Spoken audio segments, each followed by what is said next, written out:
সাদা তুলোর মতো করে বানানো হয়েছে টাওয়ার, যার মধ্যে রয়েছে কয়েক হাজার গোল পাউরুটি। সেই টাওয়ার থেকে চলছে রুটি সংগ্রহের ভিন্নধর্মী প্রতিযোগিতা। নিয়ম অনুযায়ী সবচেয়ে বেশি বান সংগ্রহ করে ভরতে হবে ঝুলিতে। চূড়ায় উঠে নিতে হবে সবচেয়ে উঁচুতে থাকা রুটিটি, যা সৌভাগ্যের প্রতীক বলে মনে করেন হংকংয়ের চেউং চাও দ্বীপের বাসিন্দারা। এবছর 9 জন পুরুষ ও 3 জন নারী প্রতিযোগিতায় অংশ নেন। তাদের মধ্যে রুটির রাজা উপাধি লাভ করেন দমকল কর্মী জেসন কোক এবং রুটির রানী উপাধি পান বরফের চূড়ায় আরোহণকারী ক্রীড়াবিদ জ্যানেট কুং। এ সময় জয়ের আনন্দে আপ্লুত হন তারা। আমি মনে করি কুইন অফ দ্য কুইন্স জেতা আমার 9 বছরের অংশগ্রহণের মাইল ফলকগুলোর মধ্যে একটি।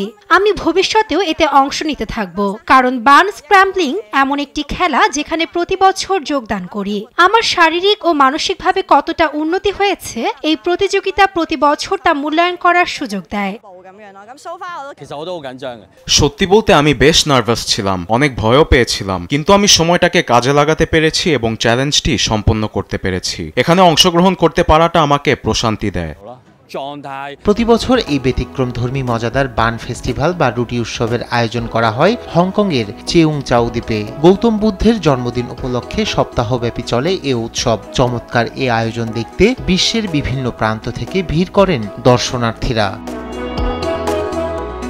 রুটি প্রতিযোগিতা ছাড়াও উৎসবে থাকে বিচিত্র আয়োজন। প্রাচীন দেবদেবীর সাজে এতে অংশ নেয় ছোট ছোট শিশুরাও। সাথে থাকে লোকজ সঙ্গীত ও হংকংয়ের ঐতিহ্যবাহী সিংহ নাচ।